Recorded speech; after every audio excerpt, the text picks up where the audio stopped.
The volunteers who came to help search for Voldemir Heckler ate well that week. His wife made sure of it. She moved through the kitchen with quiet efficiency, pulling food from the freezer, preparing plates, keeping the house running, while the search parties spread out across the countryside.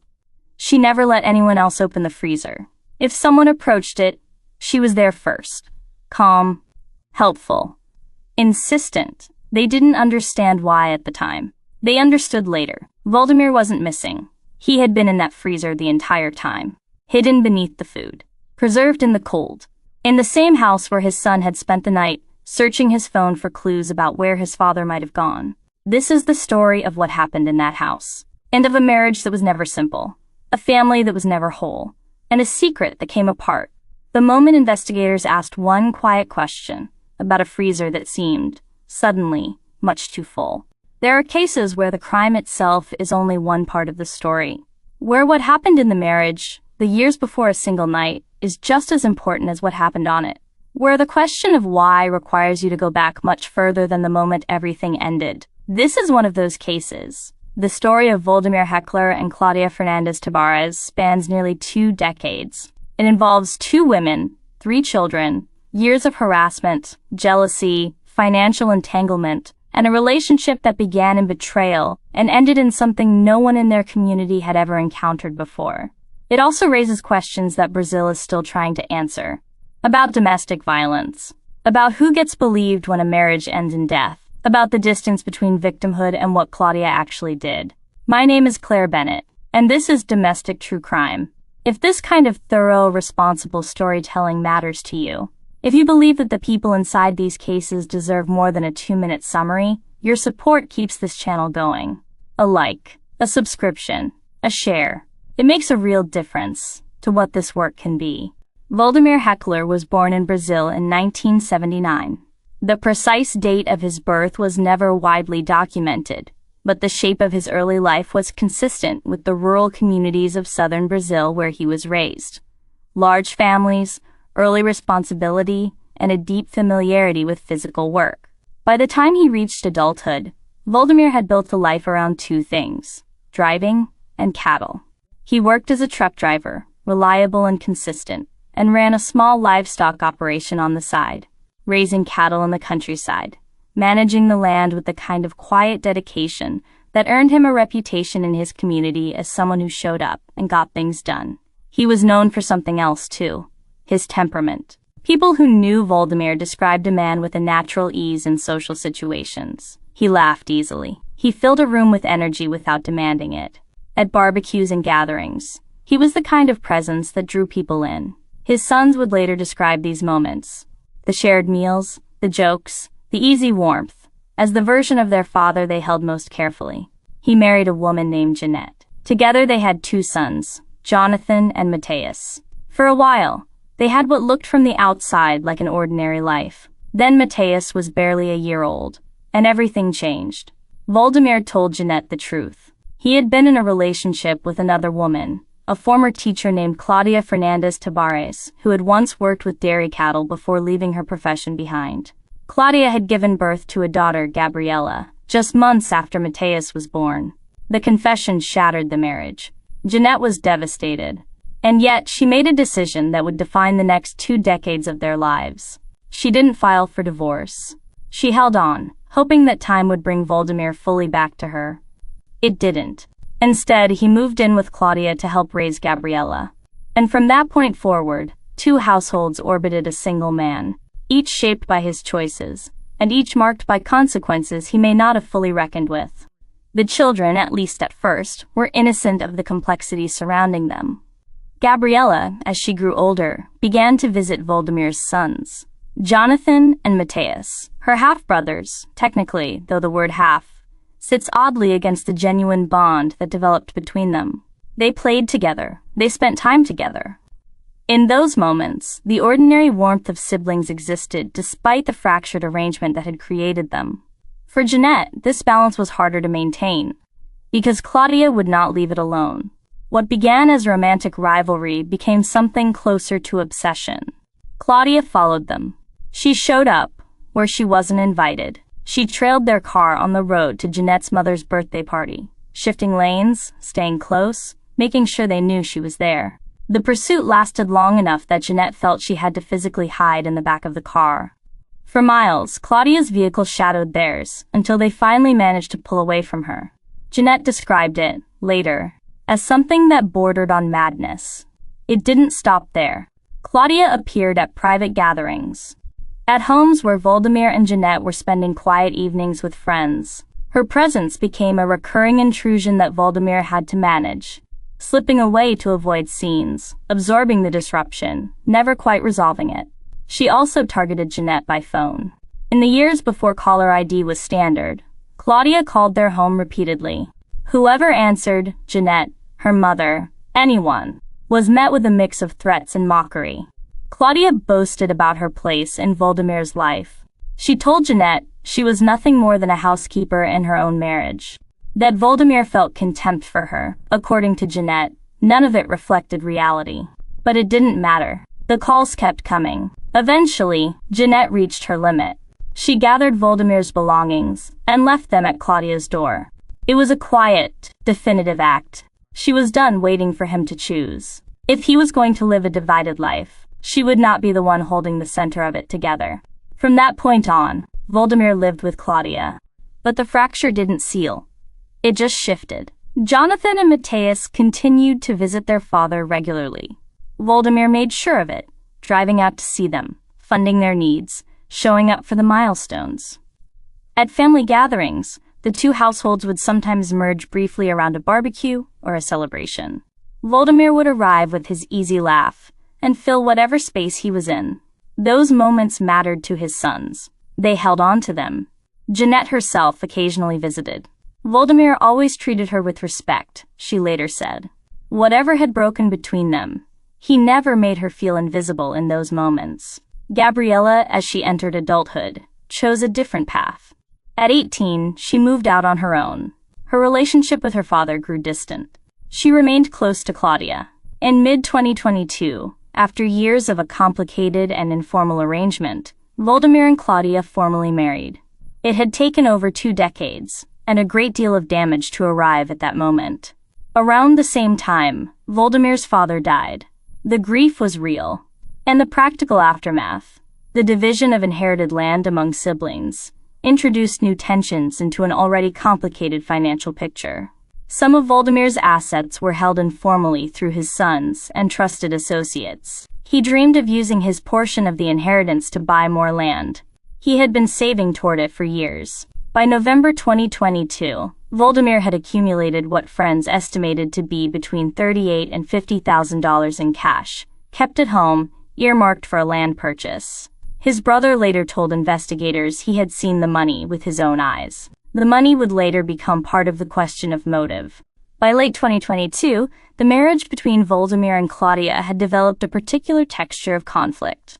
Claudia would later tell investigators that she had been living under threat, that Voldemir had, on more than one occasion, told her he would kill her, that the marriage had become a place of fear rather than safety. She described a man who exerted control through intimidation, monitoring her movements, and dictating the boundaries of her social life. She cited a specific incident. 2 weeks before Voldemir's disappearance, she said he had struck her in public. A slap, visible to others. And on the night of November 14th, she claimed he had told her she was not permitted to attend a year-end celebration with colleagues, controlling, once again, who she could see and where she could go. These claims cannot be fully verified. What can be documented is that Claudia had filed a domestic violence complaint against Voldemir in 2019. The incident, according to reports, arose from a confrontation over Gabriella's wish to leave home and study in another city, a plan Voldemir opposed. Claudia helped her daughter move without his knowledge or consent. When Voldemir returned to an emptied home, tensions erupted into a confrontation serious enough to result in a formal complaint. Voldemir's family, and Janette in particular, told a different story. They described a man who was sometimes volatile in moments of conflict, but who was not, in their experience, physically abusive toward Claudia.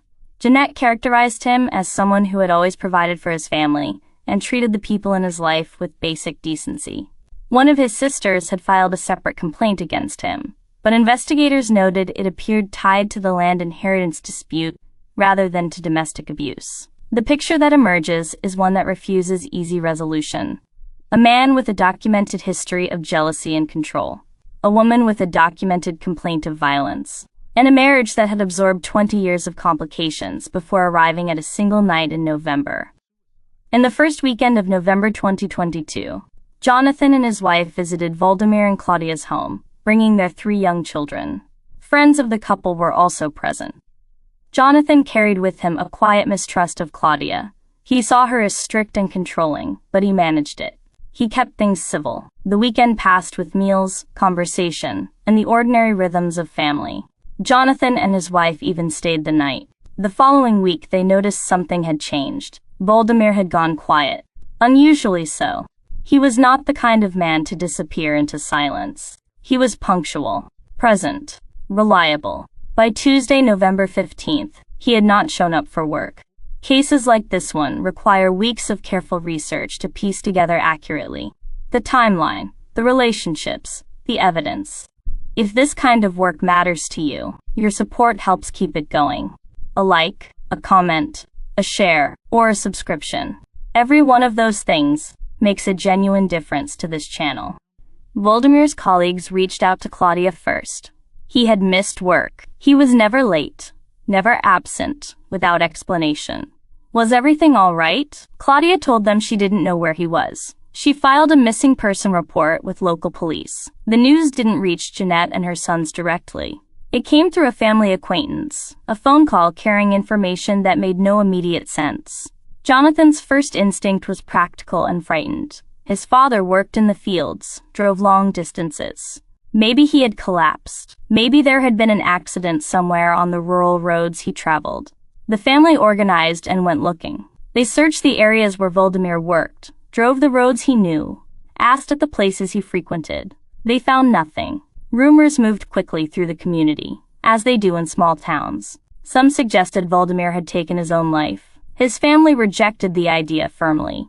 He was a man with plans, with livestock to manage, with grandchildren he adored, and sons who needed him, with dreams of land he was about to buy.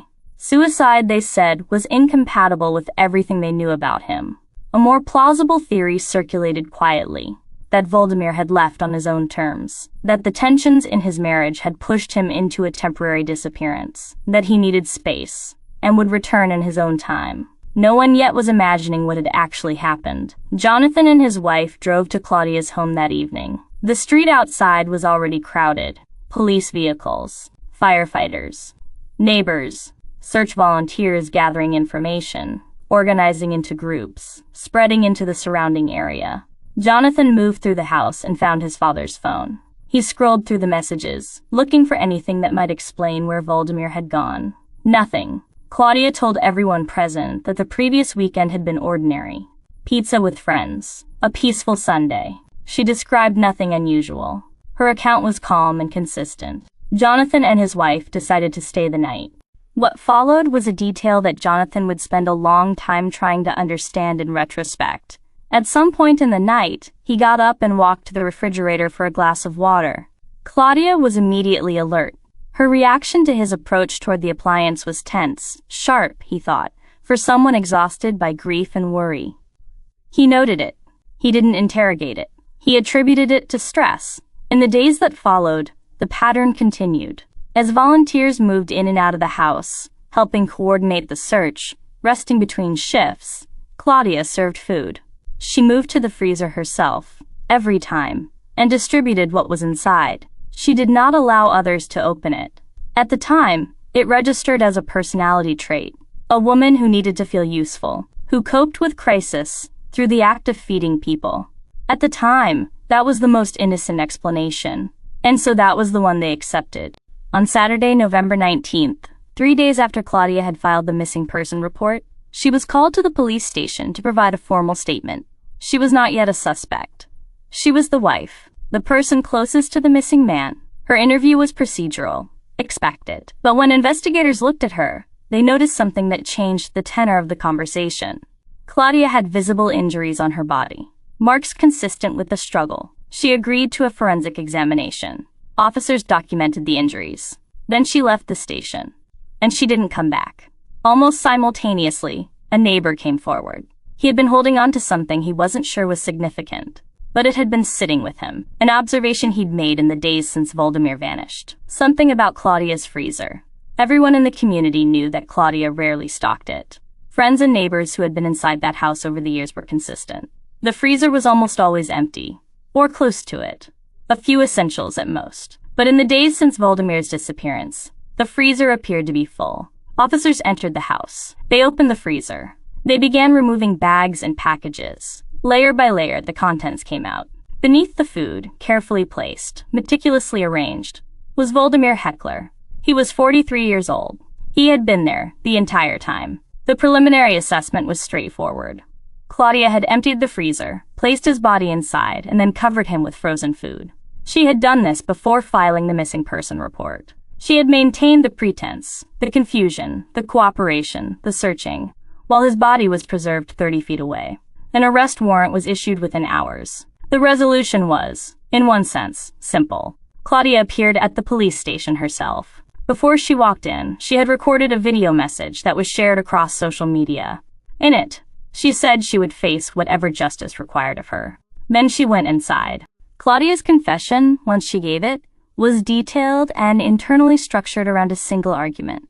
She had acted in self-defense. She told investigators that Voldemir had, for years, threatened to kill her, that the fear had accumulated to a point where she no longer believed she had other options, that on the night of November 14th, 2022, something tipped. She said she gave him a sleeping pill. She waited for it to take effect. When he lost consciousness, she bound his limbs. In doing so, she drew on a skill she had acquired long before, the handling of large animals, the restraint techniques she had learned working with dairy cattle. She knew how to secure something that could not resist. She said she paused at some point during that process, that the weight of what she was doing reached her briefly.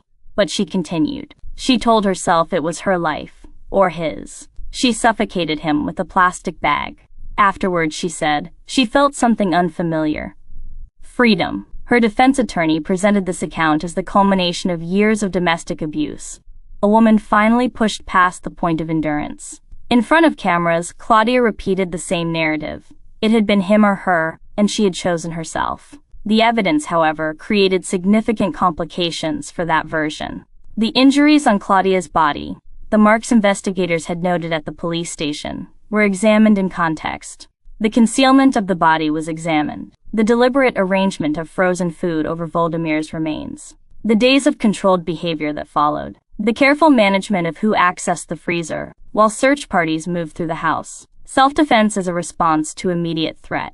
What Claudia had done, the sedation, the binding, the methodical concealment, the sustained performance of grief and confusion across multiple days, did not fit the legal or factual framework of that defense. Investigators concluded that the killing had been premeditated, that it had been planned, executed, and then concealed with a degree of composure that was inconsistent with a panicked response to danger. Claudia was charged with aggravated homicide, concealment of a corpse, and making false statements to investigators. For Jonathan, the discovery reordered everything he thought he knew about those days. He had been in that house. He had opened Voldemir's phone looking for clues. He had stayed the night, slept under the same roof, and accepted food from Claudia's hands. Food she had retrieved from the freezer where his father lay hidden. That image would not leave him. He described it later in terms that anyone who has experienced a profound betrayal of trust will recognize. Not just grief, but the specific disorientation of realizing that reality had been something entirely different from what you were experiencing in the moment. For Gabriella, the situation was its own particular anguish. She had lost her father. The woman accused of killing him was her mother. The two facts existed simultaneously, and neither canceled the other. She tried to stand by Claudia. She clung to the only parent she had left, even as that parent sat in custody charged with ending the other. Janette, Jonathan, and Matthias tried to hold space for Gabriella's grief, without losing sight of their own. Whatever the dynamics between the adults, Gabriella was a young woman who had been left without both parents in a single night. Their empathy for her was genuine. Claudia, for her part, maintained that she had acted to protect her daughter. She claimed that Voldemir had been jealous of the closeness between her and Gabriella, and that his controlling behavior had been part of what drove Gabriella to move out in the first place. The practicalities of death moved slowly. Voldemir's body had to be thawed. The process took several days. His family had to wait to bury him. When the funeral was finally held, the media arrived in force. Cameras at the edges of the ceremony. Journalists documenting a farewell that should have been private. For people already in the most acute phase of grief, the intrusion was its own form of injury. The question of money remained. Investigators noted that Voldemir had kept a significant amount of cash at home, money intended for a land purchase. Friends estimated between $38,000 and $50,000. His brother had seen it. After his death, its whereabouts were unaccounted for.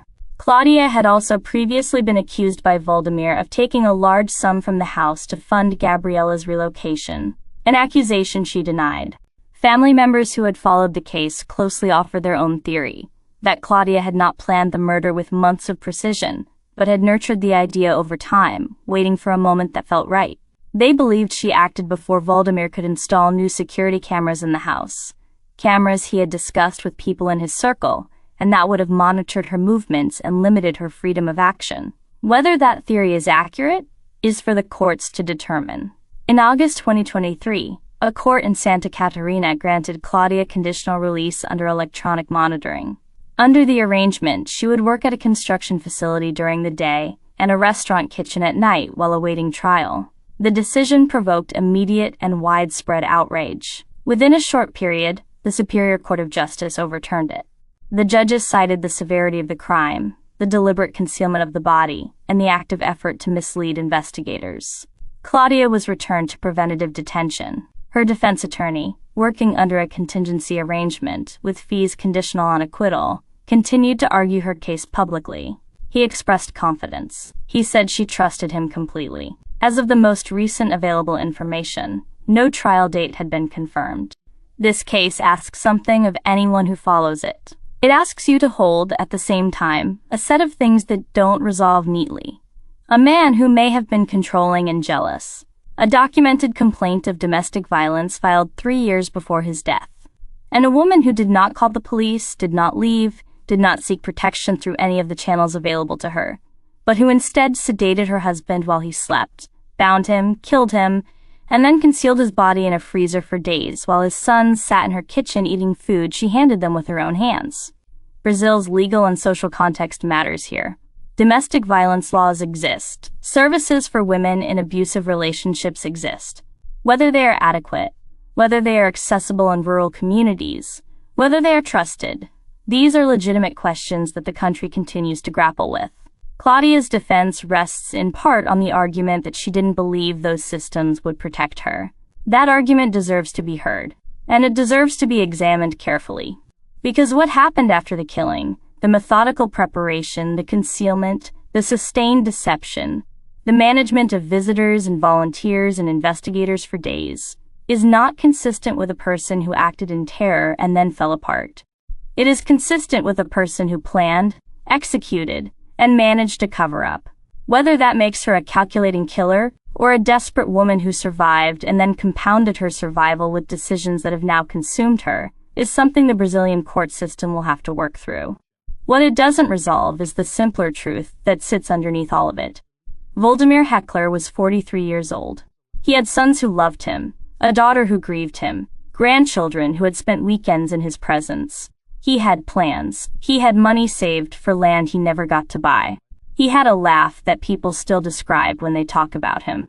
And he spent the days after his death in a freezer, under packages of frozen food, while people who loved him searched the fields looking for signs of where he might have gone. Claudia Fernandes Tavares is awaiting trial. The legal process in Brazil is moving on its own timeline. Voldemir's family is living with what they know. Jonathan cannot undo those nights in the house, or the image of Claudia at the freezer. Gabriella cannot separate her grief from her loyalty. Janette knew Voldemir longer than almost anyone, and she is burying a version of him that she had been letting go of for 20 years, only to have him taken in a way that no one prepared for. The cash has not been found. The cameras Voldemir planned to install were never put up. The land he wanted to buy remains, somewhere, unowned by him. The questions that Brazil is still asking about this case, about what pushes someone to this point, about what justice looks like when the circumstances are genuinely complicated, about who gets believed and on what evidence, are real questions. They matter beyond this one case. But so does the simpler thing. A man is gone. His family is broken. His daughter is caught between grief and the person who caused it. And none of this had to happen. These stories take time and care to research, structure, and tell responsibly. If domestic true crime is something you find worthwhile, if you think the people inside these cases deserve this level of attention, please support the channel. Subscribe. Leave a comment. Share this with someone who should hear it.